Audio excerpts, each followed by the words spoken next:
mania, basta bem sofrer. A minha vida foi sempre assim, só chorando as mágoas que não tem fim.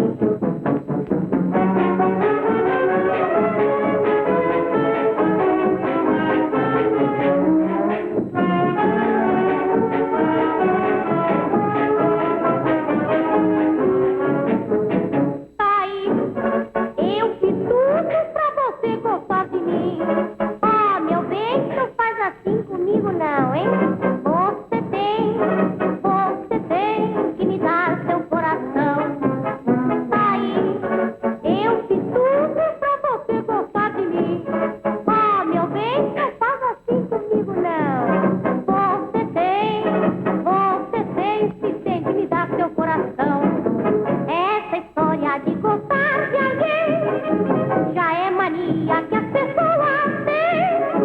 Se me ajudasse Nosso Senhor, eu não pensaria mais no amor.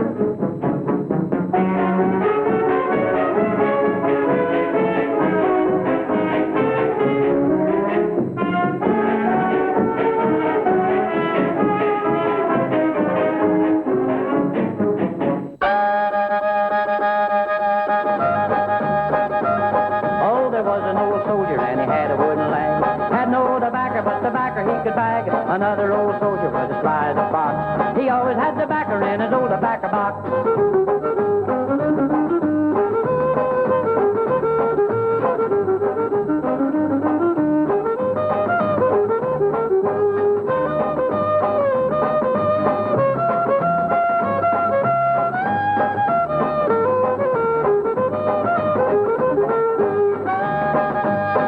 Said the one old soldier, won't you give me a chew? Said the other old soldier, I'll be hanged if I do. Save up your pennies and I'll put away your rocks. You'll always have tobacco in your old tobacco box.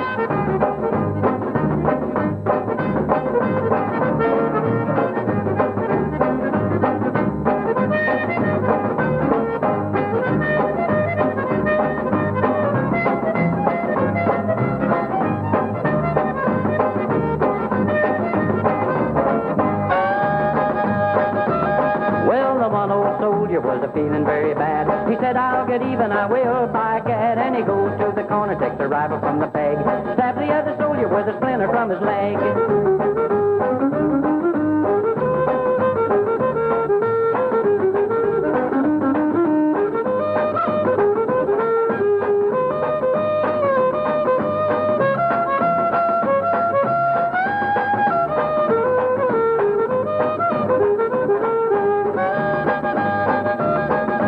An old hen and she had a wooden foot.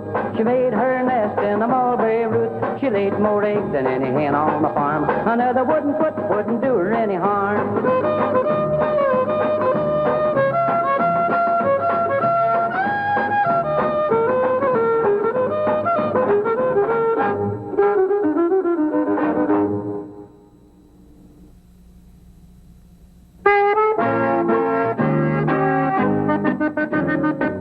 Have seen the glory of the coming of the Lord.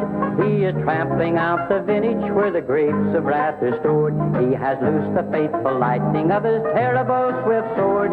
His truth is marching on. Glory, glory, hallelujah.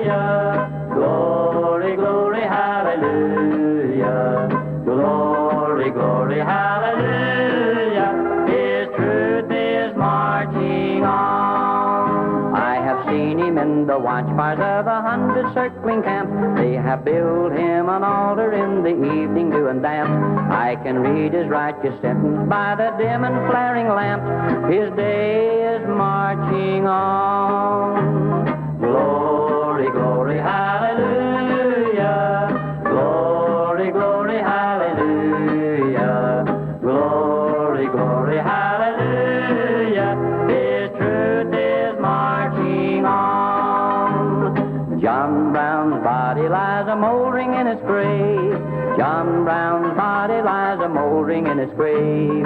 John Brown's body lies a moldering in his grave, but his soul goes marching on. Glory, glory, hallelujah. Glory, glory, hallelujah.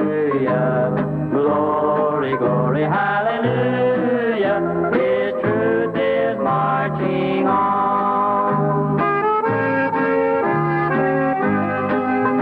He is gone to be a soldier in the army of the Lord. He is gone to be a soldier in the army of the Lord. He's gone to be a soldier in the army of the Lord. His soul is marching on. Glory, glory, hallelujah. Glory, glory, hallelujah. Glory, glory, hallelujah. His truth is marching on. He captured Harper's Ferry with his 19 men so true. He frightened old Virginia till she trembled through and through. They hung him for a traitor, themselves the traitor crew. His soul is marching on. Glory, glory, hallelujah. Glory, glory, hallelujah. Glory, glory, hallelujah. His truth is marching on.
Queijo de Minas, já que eu viste, seu mestre, eu sei por que é, a marca que o gasta de capricho em primeira, na geladeira, ai, seu mestre, se não fosse a Santa Cruz Coleré, tu não tomavas fé. Ai, seu mestre. Como que nós poderíamos analisar os movimentos revolucionários de 22 a 27? Eles são revolucionários em que sentido? Eles são revolucionários no sentido que eles querem abrir uma brecha dentro do sistema.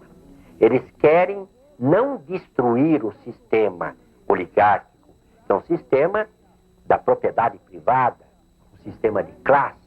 Os tenentes não querem acabar com as classes, nem com o domínio dessas classes, que é a propriedade privada. O que eles querem é uma participação dentro do sistema. Nesse sentido, eles são revolucionários.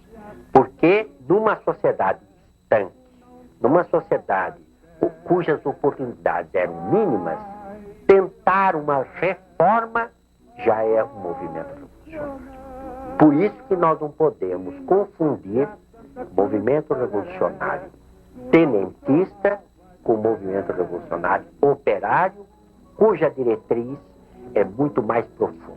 Mas o governo Arthur Bernardes, eu acredito que precisa ser restaurado num alto senso da legalidade republicana. É evidente que isso é extremamente complicado. Todos os governos da Primeira República participaram, se beneficiaram das limitações que a organização política tinha para o conjunto da população. No confronto entre tenentes e governo Bernardes, acho que nós devemos recusar haver o lado do bem, né, o bem generoso dos tenentes, e o mal simbolizado pelo governo Bernardes. O que fica absolutamente claro em relação às propostas tenentistas é um conteúdo intensamente autoritário. Toda a visão que uma certa historiografia pretendeu atribuir aos tenentes como os grandes articuladores do progresso, os grandes articuladores de uma visão modernizadora da sociedade brasileira, eu tendo a crer que tudo isso é uma grande fabulação. É evidente que muito das plataformas das manifestações tenentistas havia uma crítica das limitações da organização política durante a Primeira República. Todo o problema da reivindicação da verdade eleitoral, da justiça e representação, aprofundar o debate sobre a representação política. É evidente que havia indícios nesse sentido. Mas o erro que se cometeu foi tentar passar dessa crítica em relação ao autoritarismo da Primeira República, que inegavelmente também havia, para uma visão quase popular, de representação popular dos tenentes. O conteúdo autoritário contra a mobilização popular é alguma coisa absolutamente decisiva nas propostas dos tenentes. Não pode. Quem é bom já nasce feito. Quem quer fazer não pode. Quem é bom já nasce feito.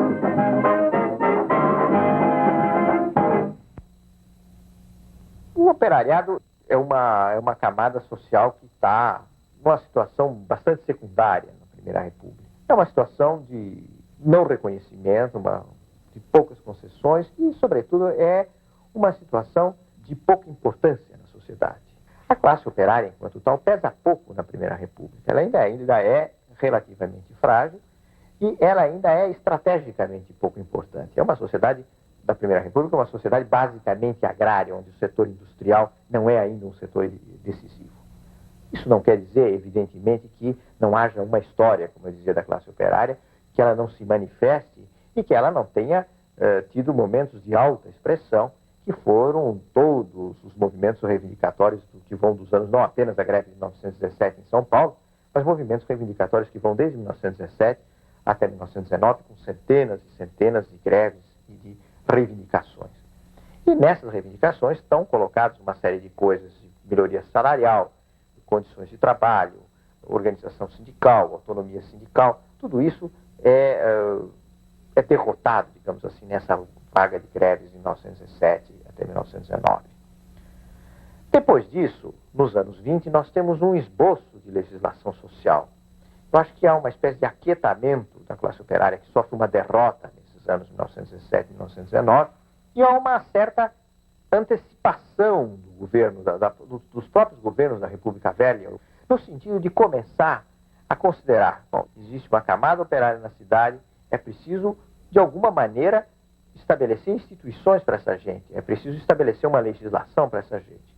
E começam, timidamente, as medidas, a legislação, a lei de férias, caixa de aposentadoria para os ferroviários, nos anos 20, medidas desse tipo, que depois vão ser incrementadas a partir dos anos 30 em diante.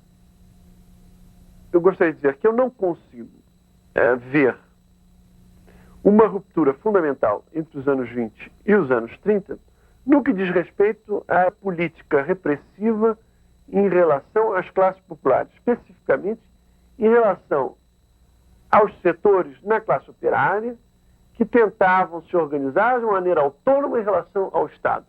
O mesmo que tinha ocorrido toda a Primeira República, e especificamente nos anos 20. Não muda, não há nenhuma mudança. O que muda é que a tendência a uma política paternalista, de proteção, de manipulação, se torna intensamente mais sofisticada. Porque senão, 1930 fica como um imenso milagre.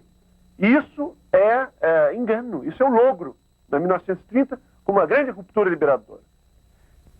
O Estado, na República, né, desde a primeira década, além de ter, em relação à classe operária, uma visão conspiratória, a subversão da ordem, os agitadores estrangeiros, a escumalha social da Europa, que com tolerância vem para as nossas fábricas, além dessa atitude policial repressiva, o Estado, desde o princípio da República, tenta realizar uma política de manipulação em relação às classes operárias.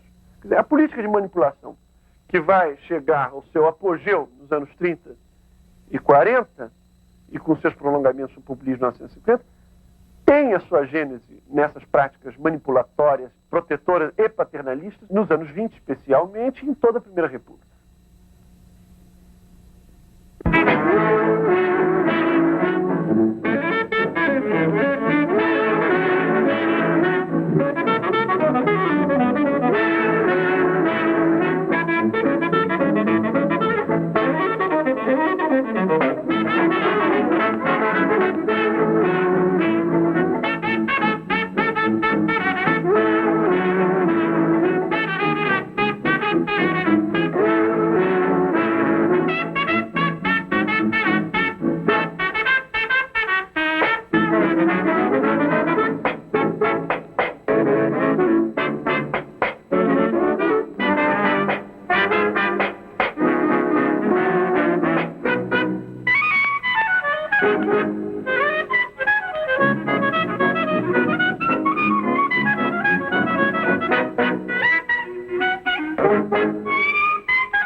de fulgores e de encanto. E é verdade que o amor tu dás abrigo, vem tirar dos olhos meus o pranto. Ai, vem matar esta paixão que anda comigo. Ai, por quem é desce do céu a lua branca, essa amargura do meu peito só vem arrancar. Dá-me o luar da tua compaixão. Oh, vem, por Deus, iluminar meu coração. E quantas vezes lá no céu me aparecia a brilhar em noite calma e congelada, a sua luz então me surpreendia.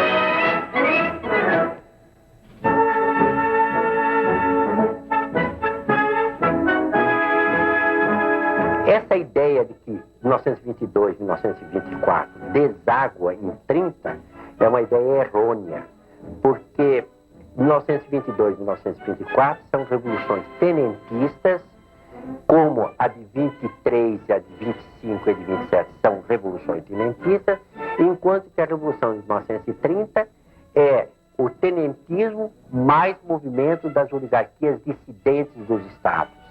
30 é um movimento muito mais complexo, que canaliza descontentamentos gerais, amplos, de diversas classes, ao contrário desses movimentos de 22 a 27, que são muito mais de classe média.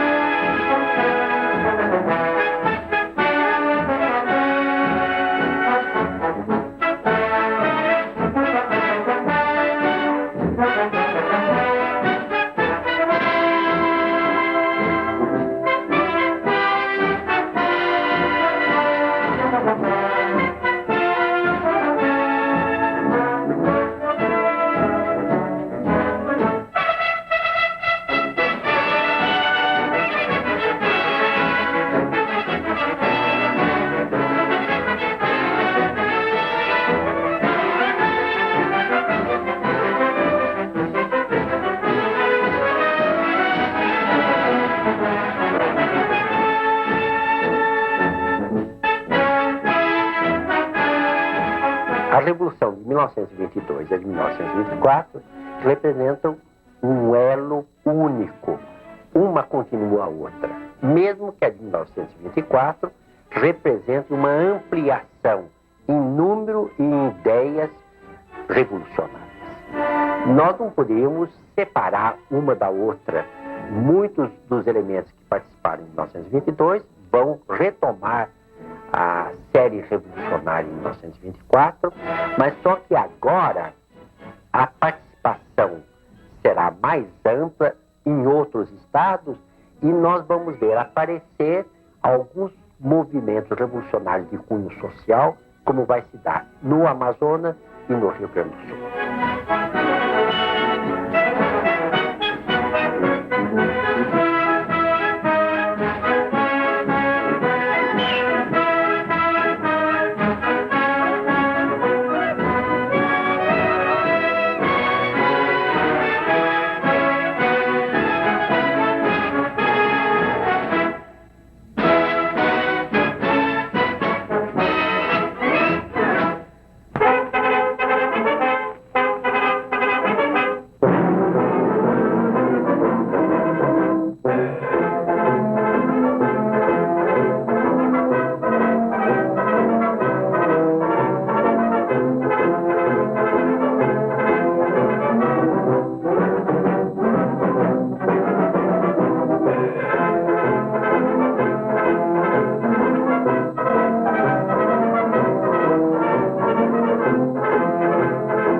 Sabemos muito bem que em 1922 não há a mínima proclamação ideológica do movimento, mesmo que seja num simples manifesto. A única coisa que sabemos é que o Siqueira Campos, no hospital, depois de ferido, diz palavras de condenação ao regime existente. Mas em 1924, nós vamos ver aparecer formulações ideológicas dos objetivos revolucionários. Em julho de 24, no Amazonas, o tenente Ribeiro Júnior vai fazer proclamações de caráter social bastante profundo, com uma certa característica até dita comunista, e no Rio Grande do Sul nós vamos ver Luiz Carlos Prestes, em outubro de 1924, lançar um manifesto onde ele objetiva reforma social.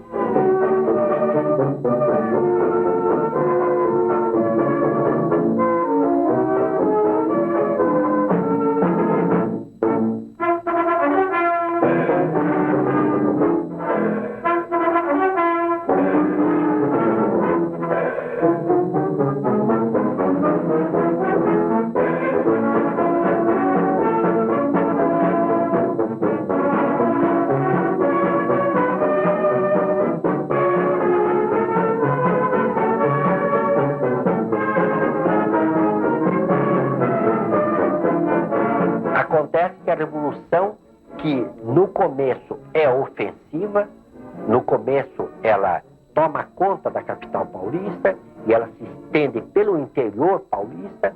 Essa revolução se vê limitada geograficamente dentro de São Paulo e ela não tem condições de se estender ofensivamente para o Rio de Janeiro.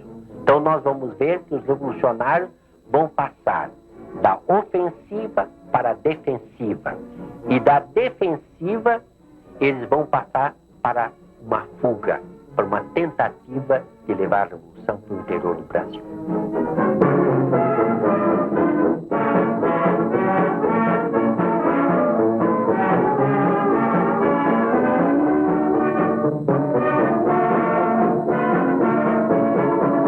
Em 1924 representa uma consolidação da ideia revolucionária, consolidação de um plano revolucionário. Nós deixamos de lado aquele movimento espontaneista que foi 22 para pensarmos num movimento militar muito mais extenso, o número de adesões é muito maior e o objetivo estratégico é muito mais definido. Todas as revoltas tenentistas eram intensamente antipopulares. O medo da massa, o medo de que o populacho, como eles diziam, assumisse o controle, era alguma coisa que deixava em pânico os tenentes. Juarez Távora tem textos claríssimos a esse respeito. Esse medo da massa é um elemento absolutamente presente nas manifestações tenentistas. O que o Antônio Carlos dizia em volta da Revolução de 30, fazer a revolução antes que o povo a faça, essa podia ser a divisa dos tenentes.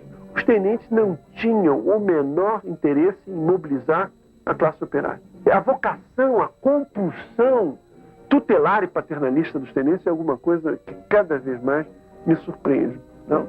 Os tenentes não trazem um programa democrático. O projeto dos tenentes é autoritário, não é? É estatizante. Todo o elogio que se faz do papel que o Estado possa vir a desempenhar, o entusiasmo diante das posições nacionalizantes, né, no sentido estatizante dos tenentes, é uma proposta numa vertente intensamente antidemocrática. Não se pensam os controles democráticos sobre essa atuação do Estado. Para resumir, o confronto tenentes-governos na Primeira República, especificamente os governos de Epitácio Pessoa e Arthur Bernardes, não é um confronto entre uma visão democrática e uma visão autoritária da sociedade. Isso é o logro que a historiografia pós-30 pretendeu fazer passar.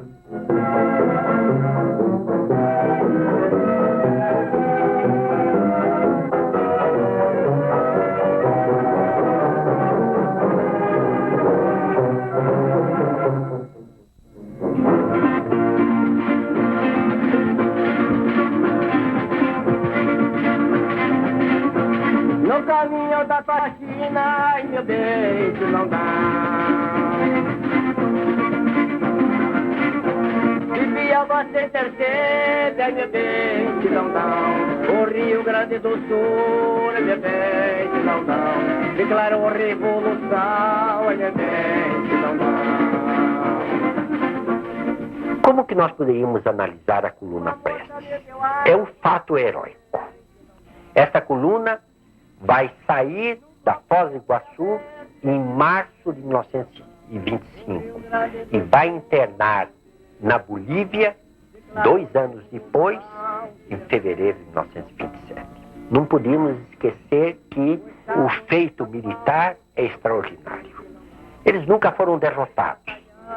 A coluna percorreu mais de 24 mil quilômetros, conseguiu vitórias militares retumbantes, conseguiu enganar o inimigo de uma maneira contínua.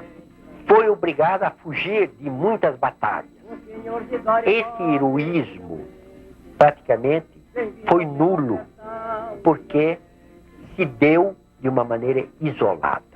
Eu dizendo que os tenentes não eram democratas e tinham uma mensagem autoritária, eu não quero dizer que eles não tenham tido lances de grande heroísmo na história brasileira. Em 1922, a caminhada dos 18 do Forte é um feito épico incontestável. A coluna Prestes-Miguel Costa é um grande feito militar, sem nenhum favor. Agora, não foi uma guerrilha popular? A articulação da coluna com as populações, houve rasgos de generosidade, de intervenção em injustiças, denúncias de opressão, isso houve, efetivamente.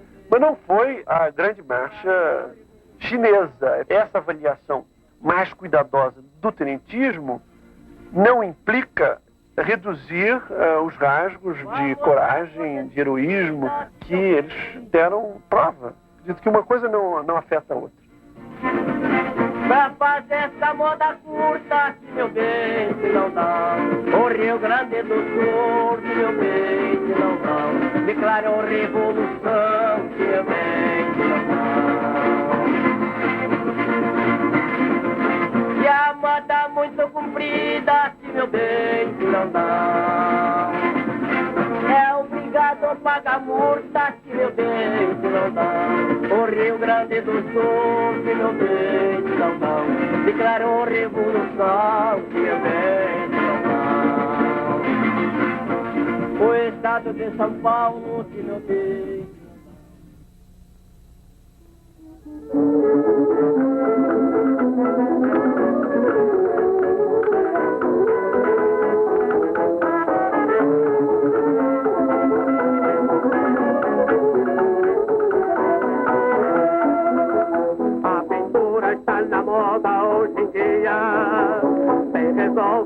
Caprichos da mulher, dá-lhe o sangue que lhe rouba a anemia, dá-lhe tudo que a beleza lhe requer.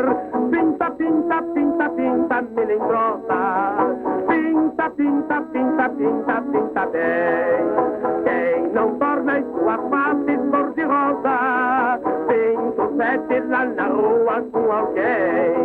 Pinta, pinta, pinta, pinta, melindrosa.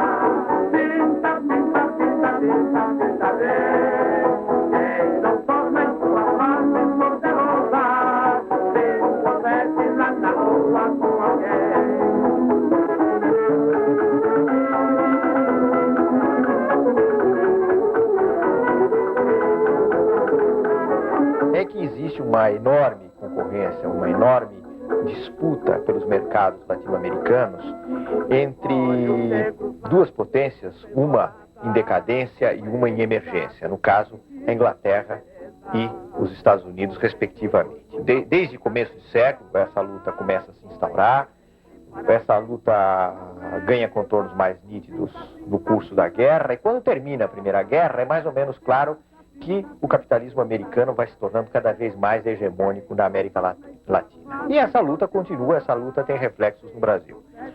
O que não quer dizer que a gente possa estabelecer uma relação de causa e efeito muito simples entre imperialismo inglês e República Velha de um lado, imperialismo americano, Revolução de 30 de outro. Todas essas fraturas da história brasileira envolvem compromissos. Nós não estamos diante de uma revolução social. Os americanos não têm nenhuma razão para se colocar em favor de A ou de B. Os americanos estão, nesse momento, em 1930, profundamente interessados na estabilidade, na ordem, na manutenção da ordem, na inexistência de uma subversão social. De qualquer maneira, o governo Washington Luiz representa a ordem, a velha ordem republicana.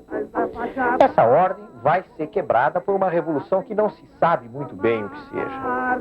E se nós pegarmos hoje os dados conhecidos da correspondência consular americana, nós veremos que existem recomendações expressas do secretário de Estado norte-americano, Stimson, no sentido de que não se vendam armas para os revolucionários, não se dê apoio aos revolucionários.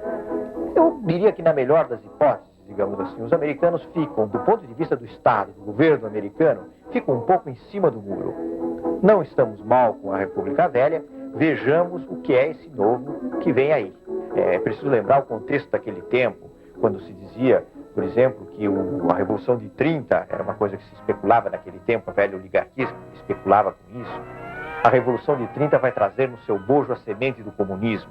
Tudo isso era uma fantasia, mas até que essa fantasia descesse, até que a poeira baixasse, que a fantasia ganhasse o nome do que ela era uma simples fantasia, muita dúvida podia existir.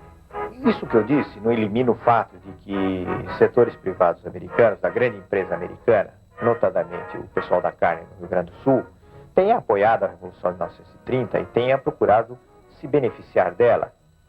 E uma das razões para isso, certamente, seria o fato de que eles esperavam ter um acesso mais forte ao poder, porque, afinal de contas, a velha oligarquia da República Velha representava mais diretamente os interesses do café, que eram interesses não só nacionais, como internacionais também.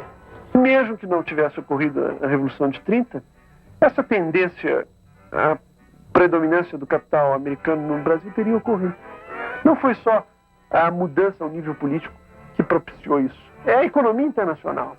São as relações internacionais. O papel da Inglaterra se alterando nos anos 30, que é uma consequência longínqua da emergência dos Estados Unidos na arena internacional depois da Primeira Guerra Mundial. Não é alguma coisa que ocorre só no Brasil. Algumas formações na esquerda, nessa época, tentaram ver a Revolução de 30 como um conflito entre o capital inglês e o capital americano. Washington Luiz, marionete da City Londrina, e o Getúlio, o marionete da Wall Street. Isso é uma bobagem.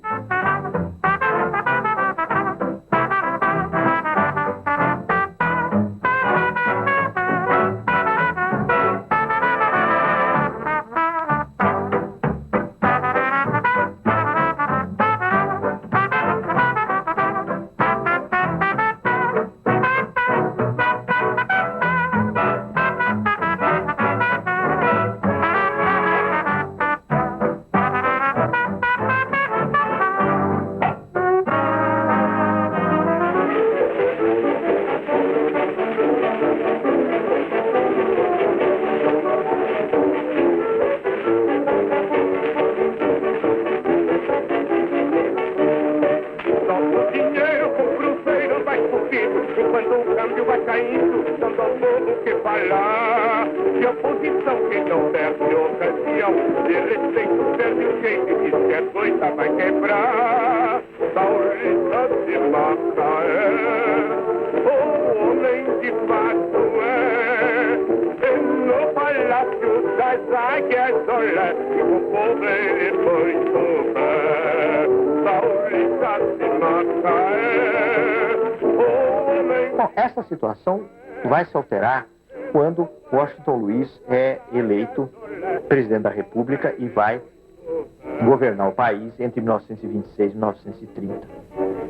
Washington é o chamado paulista de Macaé, ele é nascido no estado do Rio, mas é um homem de São Paulo, é um homem que fez toda a sua experiência política em São Paulo.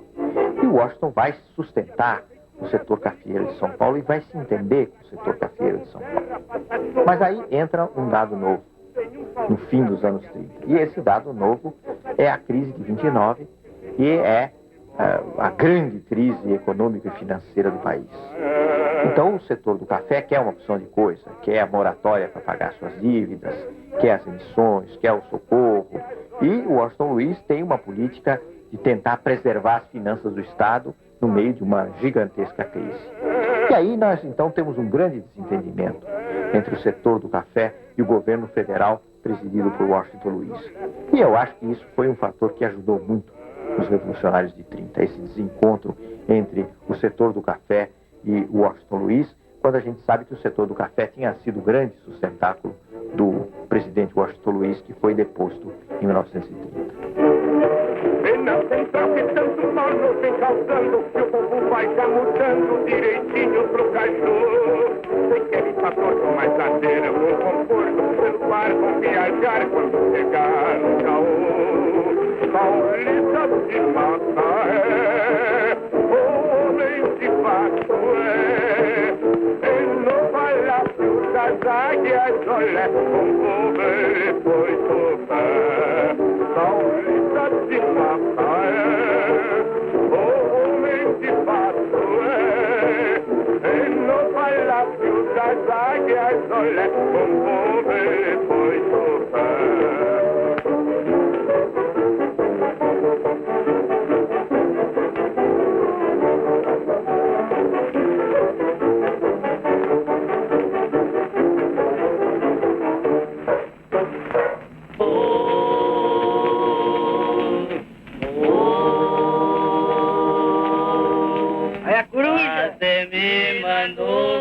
cantar, você me mandou cantar.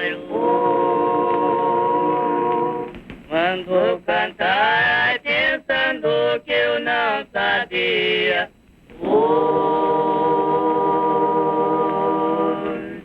Eu não sou como a cigara, eu não sou como a cigara.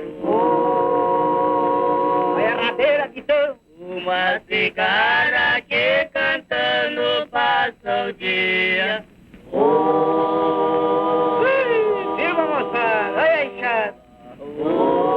Até firme, cavalcando! Cadê o senhor patrão? Ai, cadê o senhor patrão?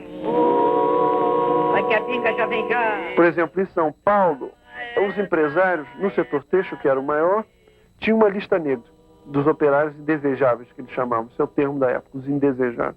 Os empresários, no início, faziam isso de uma maneira muito improvisada, cada um fazia sua lista negra e fazia um certo intercâmbio de informações. Quando foi criado o Centro das Indústrias de Fiação e Tecelagem de São Paulo, no centro se estabelece uma central de lista negras.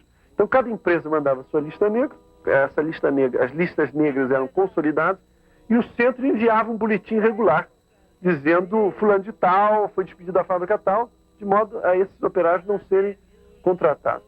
Eles diziam, a alegação deles é que eles estavam preocupados com os furtos. Na verdade, o furto era uma categoria muito larga, em que a indisciplina, os militantes, as lideranças da greve entravam. Em 1927, é o DOPS que vai assumir esse papel. E as circulares do centro dizem, olha, os nossos consórcios não precisam continuar mandando as suas listas negras, porque o DOPS assumiu esse papel. Então, a identificação dos indesejáveis é transferida para o DOPS. Isso não é absolutamente modificado depois dos anos 30. Essa identificação continua sendo rebuscada. Logo depois de 1930, o governo provisório cria uma delegacia especial de combate ao comunismo, depois de 1930. Do depoimento dos militantes comunistas e de outras tendências depois de 1930, não há nenhuma alteração, mas nenhuma alteração no tratamento dos militantes operários que atuavam nos anos 20. Quer dizer, eles continuam a ser perseguidos.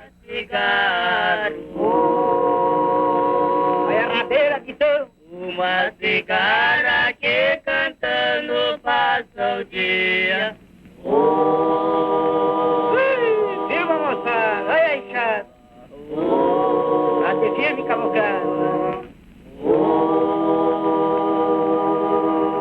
Cadê o senhor patrão? Ai, cadê o senhor patrão? Vai que a pinga já vem já! Senhor patrão, a essa vai é pra você.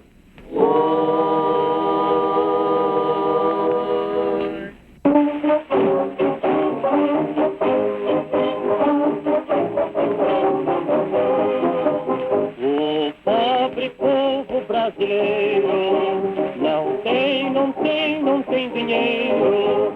O ouro veio do estrangeiro, mas ninguém vê o tal cruzeiro. Ó seu doutor, não vende, não vende o cavaco.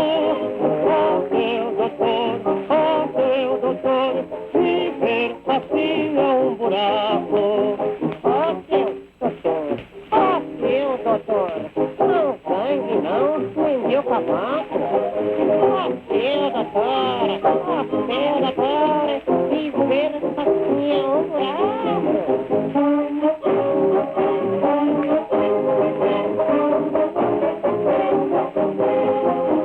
Quem sobe lá para o puleiro, especificado galinheiro, só pensa num bom companheiro, a fim de ser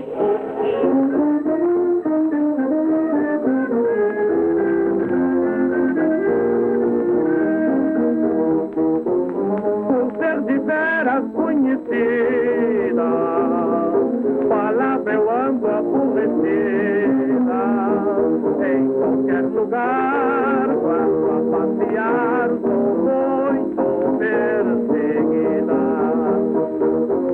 O meu tormento não tem fim, nunca pensei sofrer assim. Velhos e mocinhos pedem-me beijinhos, dizem vem pra mim. Vizinha, vizinha, vizinha, vizinha, oh vem comigo, vem minha santinha, também quero tirar uma caixinha. Vizinha, vizinha, vizinha, vizinha, oh vem comigo, vem minha santinha, também quero tirar uma caixinha.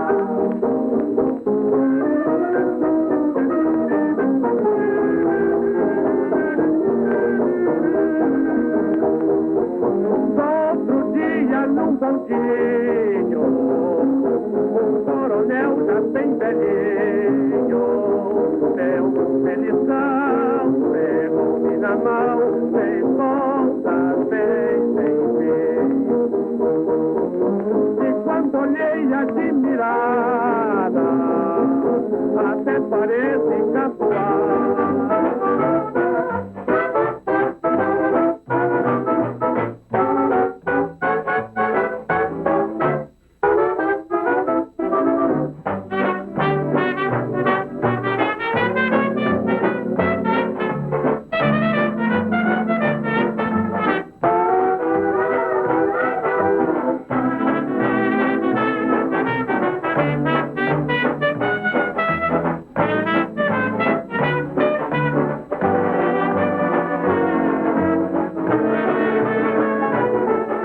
I can't give you anything but love, baby.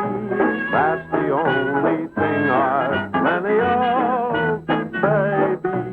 Dream a while, scheme a while, we're sure to find happiness, and I guess all those things we've always pined for. Gee, I'd love to see you looking swell, baby. Diamond bracelets Woolworth doesn't sell, baby. Till that lucky day, you know darn well, baby, that I can't give you anything but love.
paulista. É sim, senhor, falsificado. É sim, senhor, cabra farrista. É sim, senhor, matriculado. É sim, senhor, ele é estradeiro. É sim, senhor, habilitado. É sim, senhor, mas do cruzeiro. É sim, senhor, povo morado. É sim, senhor.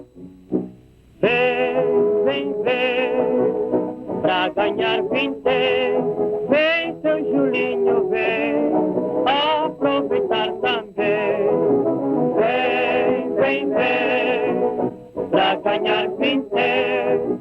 Vem seu Julinho, vem aproveitar também.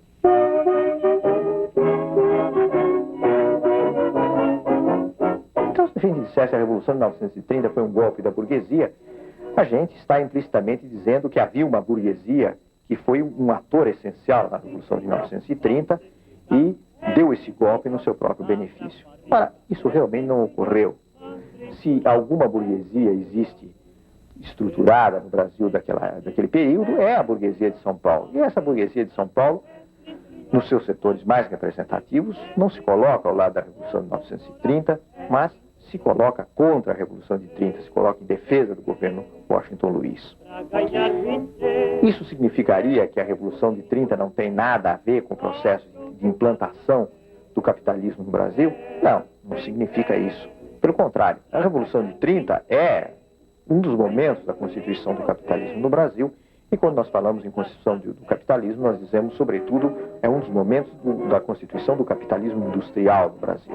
Mas isso se faz de uma maneira mais complexa, mais difícil, do que a simples imagem de uma classe social burguesa, a famosa burguesia nacional, agindo como um agente transformador diretamente atuante na Revolução de 30.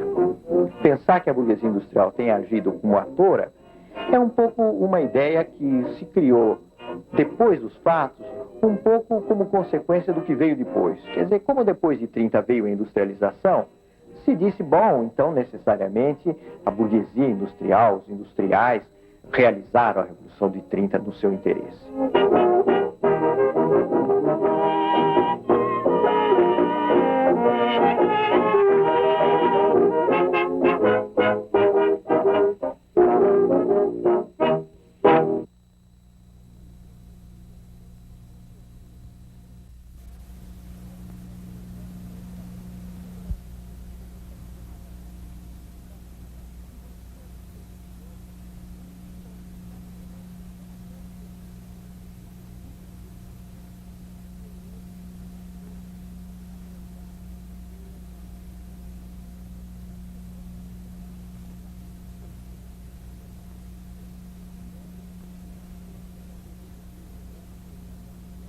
As consequências da Revolução Soviética no Brasil não podem ser desprezadas.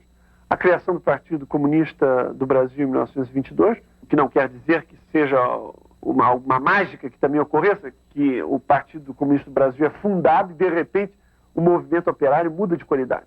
A ruptura no interior do movimento anarco-sindicalista, com a criação do Partido Comunista, foi um debate importante ao nível das lideranças operárias, da militância operária.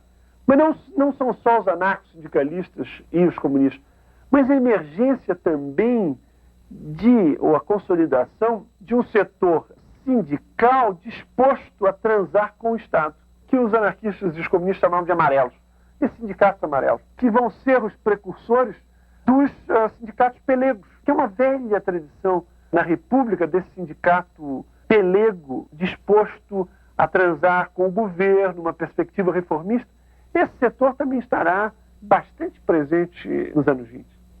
Criando as possibilidades, eu acho que talvez esse seja o elo perdido, as possibilidades da existência do sindicato de Estado depois de 1930. É preciso também não reduzir ao sindicato oficial, o sindicato de Estado, implantado depois de 1930, à política autoritária do Estado. Se não houvesse nenhuma abertura, nenhuma possibilidade de articulação embaixo, esse sindicato não colava.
mulher há muito tempo me provoca.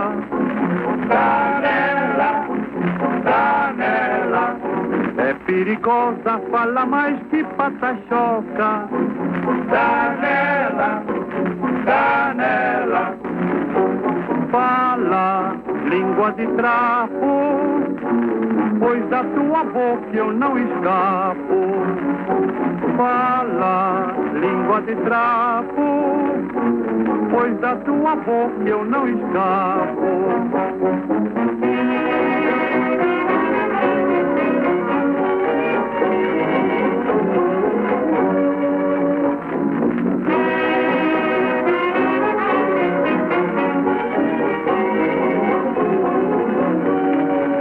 Agora deu para falar abertamente.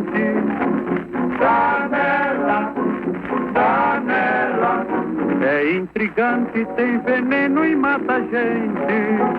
Canela, canela, fala língua de trapo, pois da tua boca eu não escapo.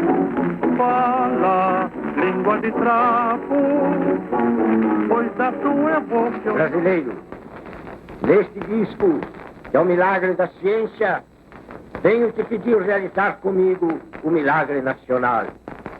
Compreenderes neste século que o sangue que verteste e a lágrima que derramaste deve fecundar o sonho de uma humanidade melhor. Sempre neste teor é que deves interpretar os livros que lês, os discos que ouves, a poesia que amas e a música que te delicia. Este século não deixa ao homem que ele se entretenha em vãs contemplações, em prazeres vãos. A hora é bem rude e o século bem forte. Ser rude como o teu século e forte como a tua hora, para realizar na pátria americana o sonho de uma humanidade nova. Sobretudo, não esqueças nunca que neste rincão, onde te plantaram como guarda de tantas reservas e riquezas humanas, um novo espírito internacional deve presidir a ideia da pátria antigamente hostil, transfeita na pátria acolhedora, na pátria comum. O amor nacional deve no teu coração acender a chama que devorará o preconceito do velho patriotismo e calcinará todas as regras que fechavam de homem a homem o caminho na sociedade universal, que começa na boa troca e acaba no grande amor.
eles viram que o barbado não dormia, deu-se a melódia na minoria.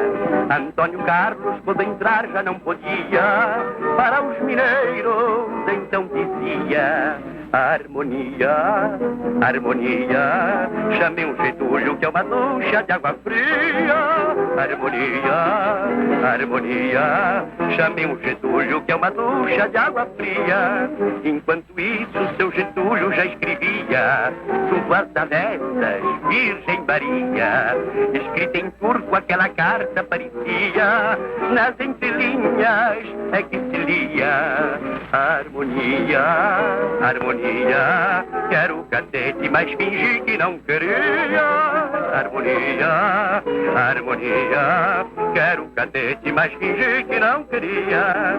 Zé Bonifácio não perdeu ainda a mania de que é o barbado. Só é possível a imposição do nome de Júlio Prestes por Washington Luiz devido à política do café com leite, porque os grandes estados entravam em acordo entre si para quem iria suceder o atual presidente. Havia sempre uma troca entre São Paulo e Minas, mas Washington Luiz pretende continuar a sua política de valorização do cruzeiro, isto é, valorização financeira, e para isso ele pretende que um paulista continue a sua política. E contra a vontade de Minas, ele consegue impor a candidatura de Júlio Prestes.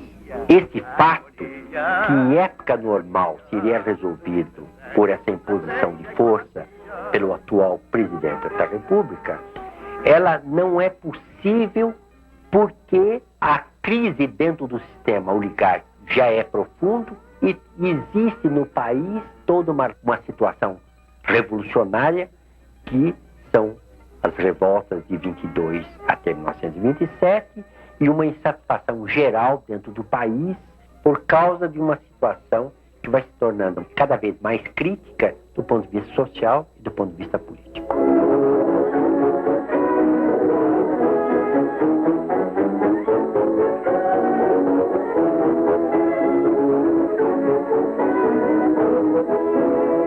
Ó seu soninho, na terra do leite grosso, bota seca no caminho, e o paulista é um colosso. Puxa a carrucha, fica firme na estrada, e começa puxa, faz o seu leite coalhada. Seu Julinho vem, e o mineiro lá de cima tem cuidado. Seu Julinho vem, mas custa muita gente a te chorar.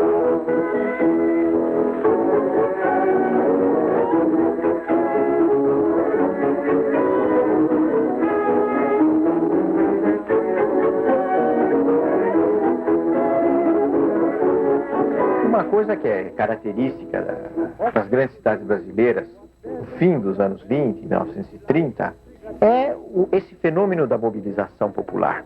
Esse fenômeno da mobilização de gente, que pode não ser o povo mais pobre, mas é o fenômeno de muita gente, porque a classe média forma já um contingente numeroso também, de um público muito grande, de um público que vai a comício e que inclusive se interessa por votar.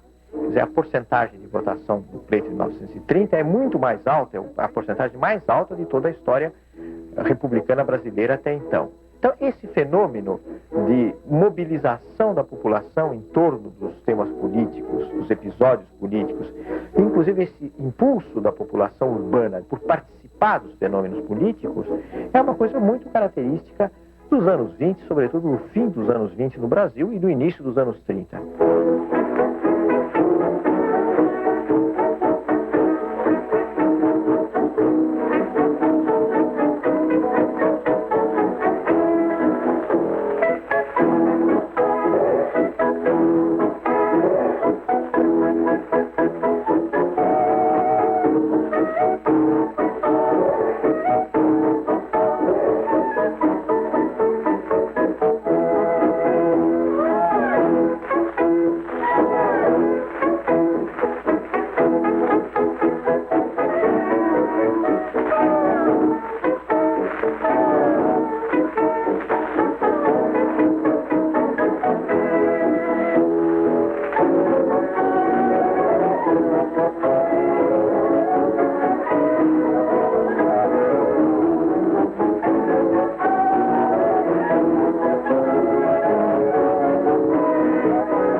meu irmãozinho mineiro, seu Julinho é que vai ser. Porque cidade Julinho é um caboclo brasileiro, brasileiro como quer. Tudo mais é gauchada, tudo mais não vale nada, meu irmãozinho gaúcho. Se tu amarra a cavaiada, vendo as coisas mal paradas, não aguenta com refúgio. Getúlio, você tá comendo bola. Não te mete com seu Júlio, não te mete com seu Júlio, que seu Júlio tem escola. Getúlio, você tá comendo bola. A formação da Aliança Liberal, isto é, a formação de um grupo de oposição à vontade imposta por Washington Luiz, quando indica Júlio Prestes, a formação da Aliança Liberal permite que os descontentes com a situação se reúnam em torno de uma plataforma política vaga, mas que, apesar de ser milíflua, apesar dela não definir com precisão todos os objetivos necessários, ela representa um não à situação dominante. Não se mete com seu Júlio, que seu Júlio tem escola. Getúlio, você tá comendo bola. Não se mete com seu Júlio, não se mete com seu Júlio, que seu Júlio tem escola. No dia 1º de março de 1930, as eleições deram vitória a Júlio Prestes contra Getúlio Vargas, com mais de 700 mil votos a favor de Júlio Prestes, nos estados dominados pela Aliança Liberal, isto é, Rio Grande do Sul, Minas Gerais e Paraíba, a vitória era total do elemento Getúlio Vargas, porque as máquinas eleitorais coronelísticas tinham manejado o voto a favor do seu candidato. Mas no resto do Brasil, a máquina coronelística gira a favor de Júlio Prestes. Do ponto de vista eleitoral, a vitória de Júlio Prestes era fato consumado. E o próprio Getúlio e o próprio Borges Medeiros acabaram acatando a decisão eleitoral. Se Júlio Prestes subisse ao poder, o sistema dominante não seria de maneira nenhuma atingido. Diante disto, eles procuram os tenentes que estão no exílio e que realmente estão interessados numa nova revolução, eles procuram esses tenentes para ver se seria possível um movimento revolucionário contra Washington Luiz e contra a posse de Júlio Prestes. Essa aliança acaba se frutificando com a morte de João Pessoa. Essa morte não tem nada a ver com o problema político imediato, porque João Pessoa foi assassinado por razões pessoais, de lutas políticas internas dentro da Paraíba, e não por causa do pleito. Só que esse assassinato toma um caráter político, é transformado num incidente político, e esse incidente político reacende toda a ideia da revolução. A tua ressurreição, João Pessoa, o teu corpo varonil, vive ainda no coração do Brasil. Paraíba, ó rincão pequenino, como grande esse homem se fez. Pois em ti cabe todo o destino, todo orgulho da nossa altivez. João Pessoa, bravo filho do sertão, toda a pátria espera um dia a tua ressurreição. João Pessoa, o teu vulto varonil vive ainda no coração do Brasil.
Primeiramente, eu não diria a Revolução de 30 é uma revolução das classes médias.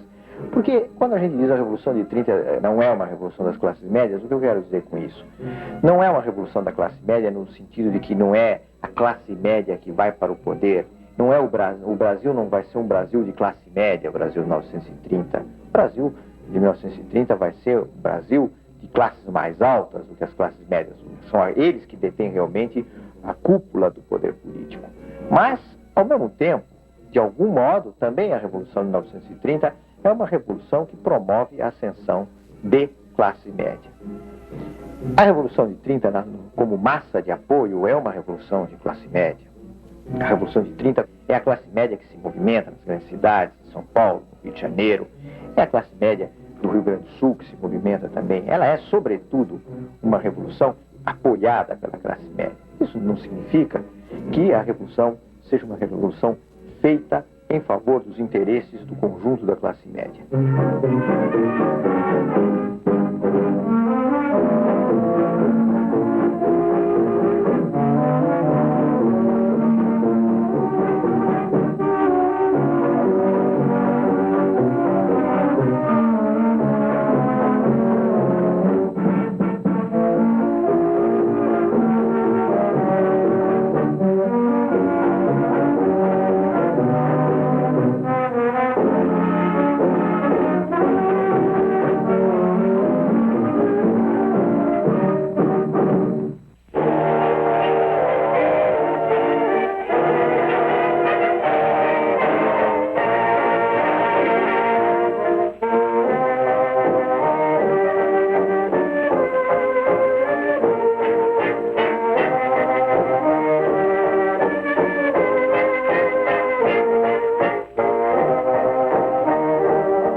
Como é que entra o povão na Revolução de 1930? O povão entra na Revolução de 30.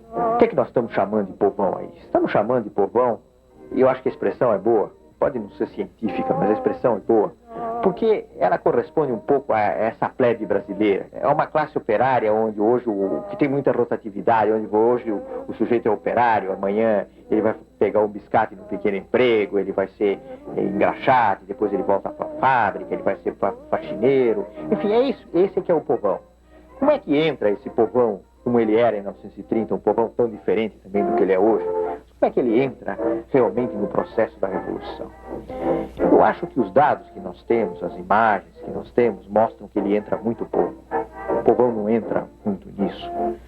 O Paulo Nogueira Filho, que foi um homem da Revolução em São Paulo, foi um homem da Aliança Liberal, sobretudo, mais do que da Revolução de São Paulo, ele fala da subida dos operários do Brás para aplaudir Getúlio Vargas em 1930, na campanha da Aliança Liberal.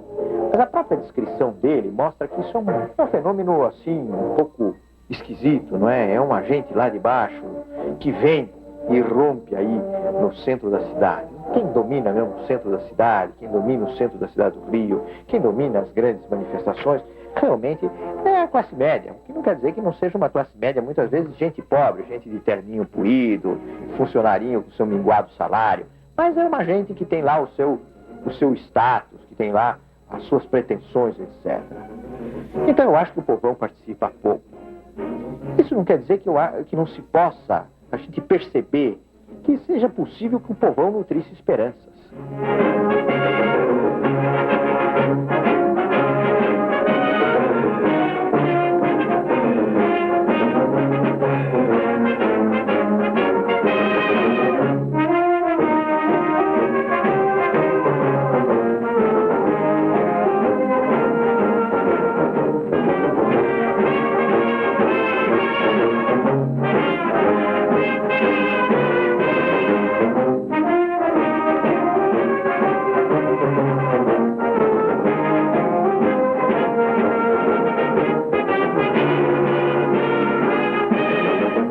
Agora, quanto à questão se o povo assistiu à Revolução de 30 como uma parada, e a frase do Aristides Lobo em relação à proclamação da República, se o povo assistiu como uma parada ou não, isso é uma outra questão. É evidente que a classe popular, a classe operária, não teve intervenção nessa Revolução de 30. A Revolução de 30 não foi uma revolução popular. Nem mesmo as classes médias, eu digo que ao nível da mobilização, ao nível ideológico, as classes médias pesaram, mas não foram as classes médias que fizeram a Revolução de 30.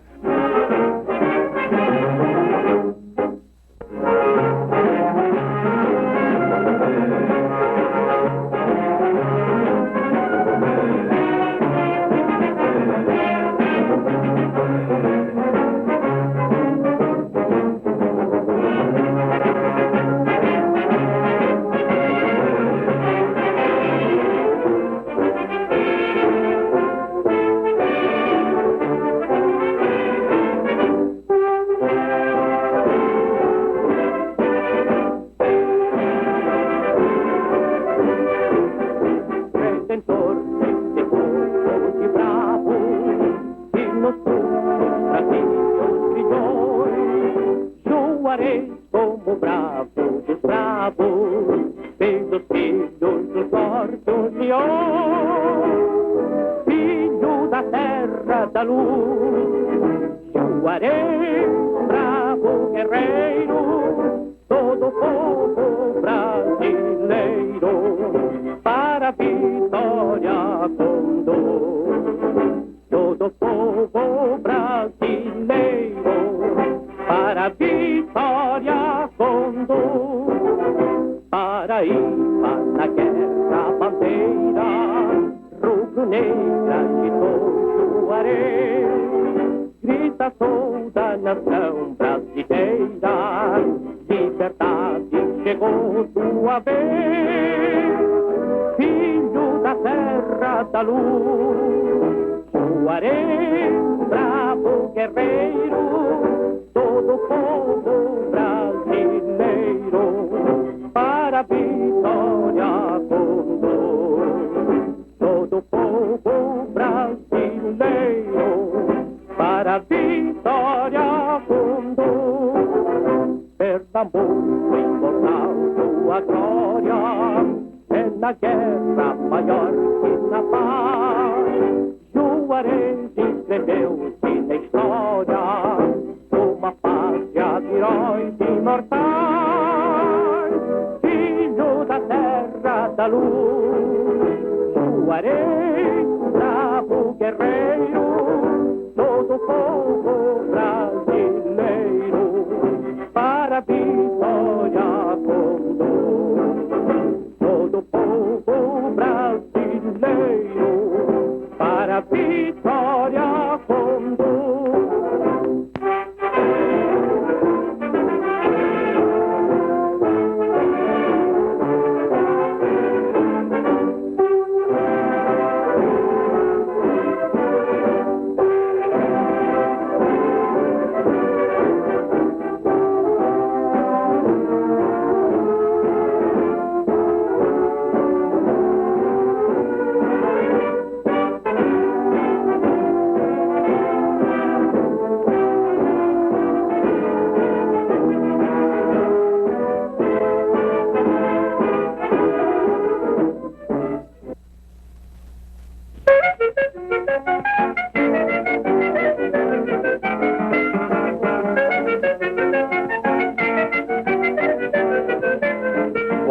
vim de minha terra, vim brigado com a mulher. Em vez de vir a cavalo, eu vim mesmo de a pé. Sou filho do Rio Grande, da cidade de Bagé. Fiz uma marcha forçada, vim parar em Tararé.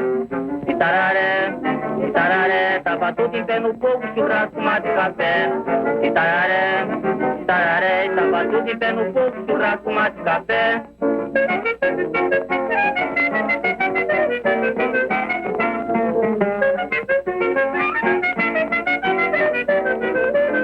Espingarda, carabina, revólver, lá se quiser. Metralhadora e facão, ataque, espada e compré. Aeroplano e granada, carro forte, Chevrolet. Cavalaria e trincheira, tudo tinha em Tararé. Itararé, Itararé, e tava tudo em pé no fogo, churrasco, mate e café. Itararé, Itararé, e tava tudo em pé no fogo, churrasco, mate e café.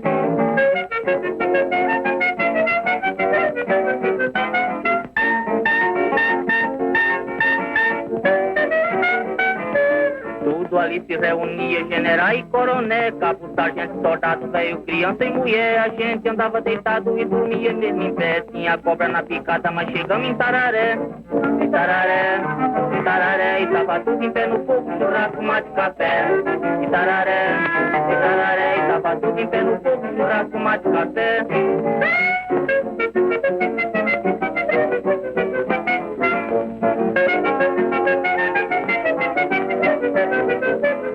General Juarez estava montado no corcel, dominando todo o norte, propôs o norte é. De Sergipe ao Amazonas, o chefe bater o pé. Quando ia pra Bahia, nós ia pra Itararé. Itararé, Itararé, e tava tudo em pé no fogo, churrasco, mate e café. Itararé, Itararé, e tava tudo em pé no fogo, churrasco, mate e café.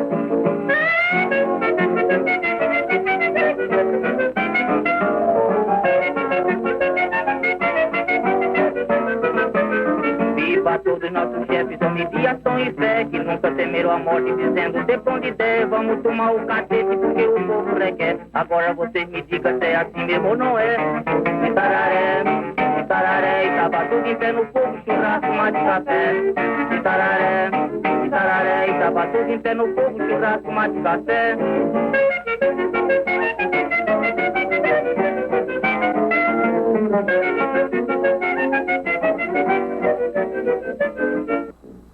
Bring us round to old Broadway. Got us down on Broadway. Your trouble's there. A lot of style of Broadway, Broadway, where's the smile? A million lights, they flicker there. A million hearts beat quicker there. No signs of rain on the great wide way. That's the Broadway melody. Wait a minute! Hold it!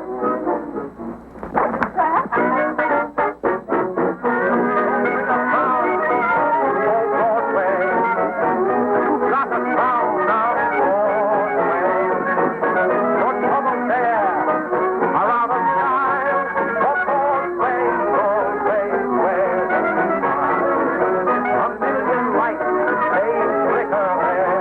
A million hearts beat quicker there. No signs of rain on the great wide way. That's the Broadway melody.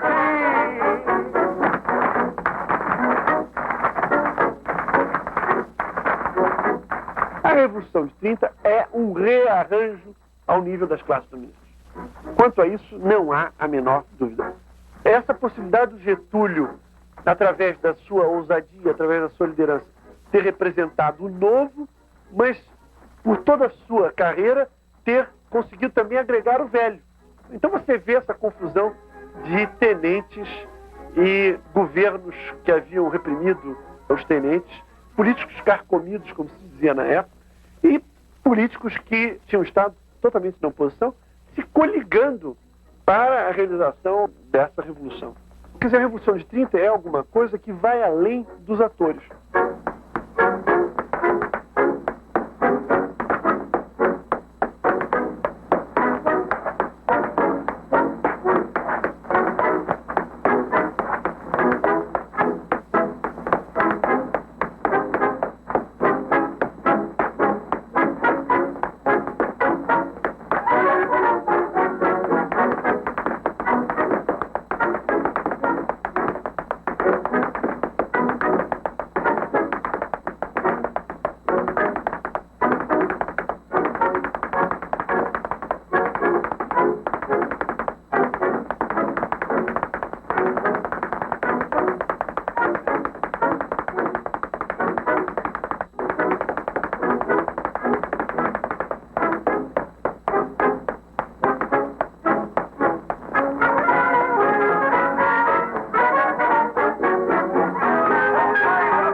1930 é uma revolução que não traz no seu bojo um programa diferente dos programas das oligarquias, mesmo que na plataforma da Aliança Liberal, lida por Getúlio Vargas no Rio de Janeiro, haja todo um pressuposto social, toda uma reivindicação social.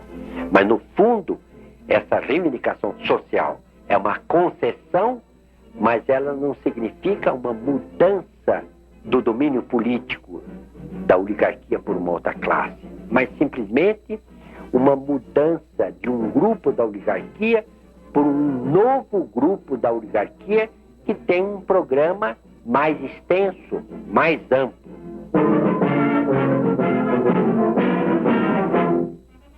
Para muita gente da classe média de São Paulo, para muita gente que estava ligado ao sistema político da oligarquia, ao sistema de empregos da oligarquia, a Revolução de 1930 representa uma derrota.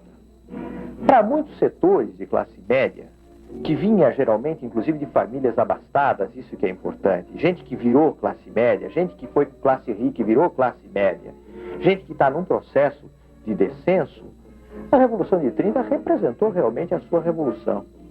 E representou a sua revolução de uma maneira muito clara no crescimento do aparelho do Estado. A Revolução de 30 proporcionou, com esse crescimento do Estado, com esse crescimento dos ministérios, com esse crescimento da burocracia, proporcionou empregos para uma massa de gente que é fundamentalmente gente de classe média. Então, nesse sentido, ela vem atender interesses de classe média.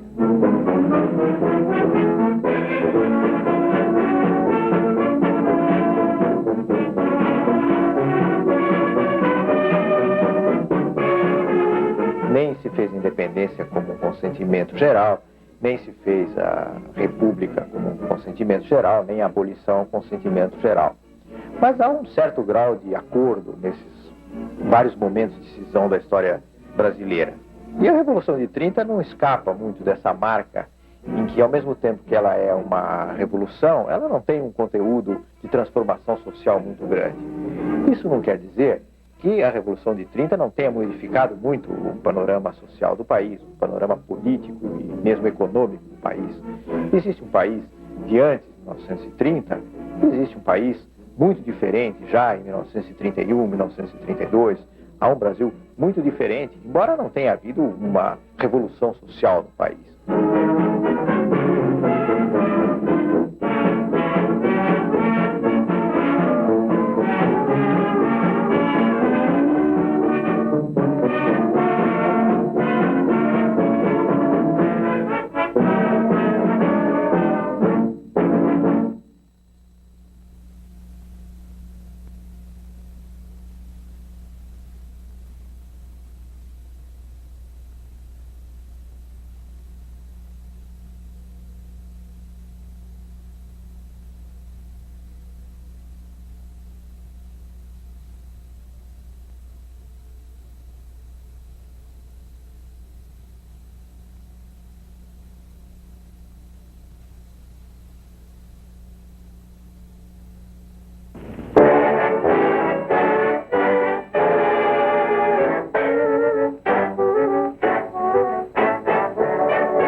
minha vida, mãezinha. O tempo que ia embora, os contos de outrora, no teu fitar eu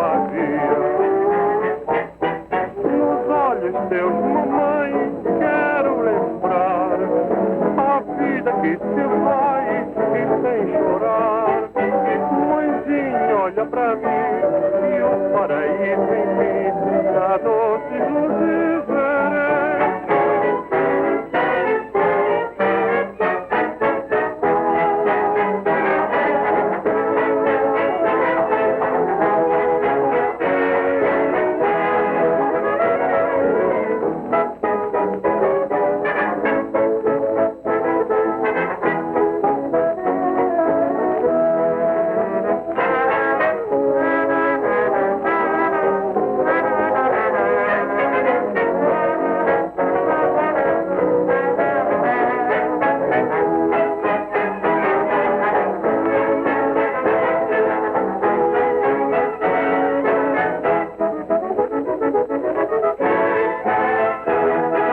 Brasileiros, eu vos quero dizer umas poucas palavras, as mais necessárias, as mais comovidas que já tenha visto.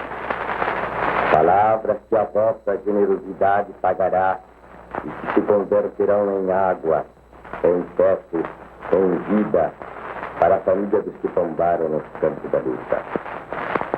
A eles, soldados obscuros ou chefes gloriosos, deve o Brasil a liberdade de hoje. Eles constituem a mais forte garantia de que realizaremos o prometido. Porque não sementes brasileiros há o companheiro que sonhou, que lutou e que morreu ao nosso lado.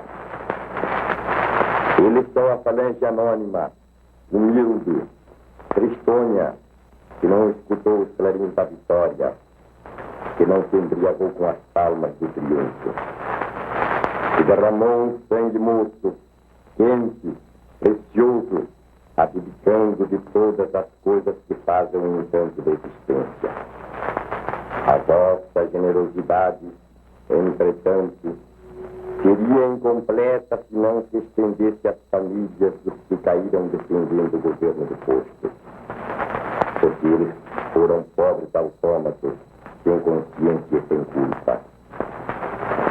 E foram brasileiros como vós, que como vós padeceram ao tempo dos tiranos. Estão cessadas as hostilidades. Cumpre reconstruir, cumpre recuperar. O Brasil deve ser uma grande fábrica, um enorme celeiro. Fábrica em que todos os operários se irmanem satisfeitos no trabalho pelo bem-estar coletivo. Celeiro capaz de suprir as necessidades do mundo.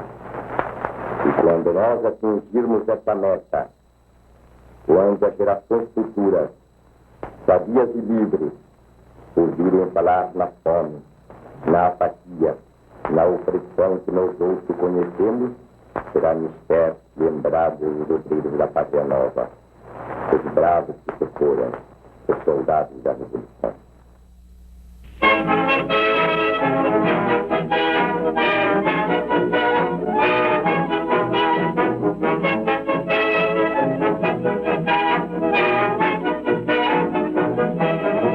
De sul a norte todos viram a intrepidez de um Brasil heróico e forte a raiar num dia 3.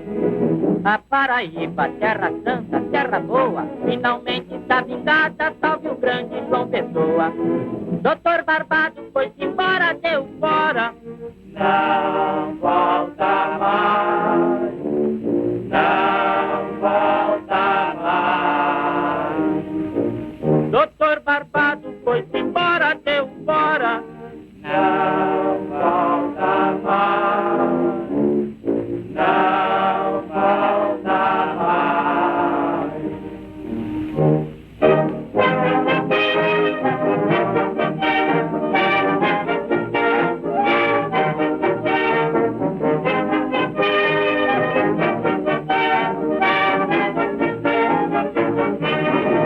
A mineirada lá da terra da coalhada vai prender a carneirada nos sertões da Mantiqueira. O Rio Grande, sem correr o menor risco, amarrou por telegrama o cavalo do obelisco. Doutor Barbado foi-se embora, deu fora. Não volta mais, não volta mais. Doutor Barbado foi-se embora, deu fora, não volta mais, não volta mais.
Santiago morreu poucos anos depois dessa filmagem.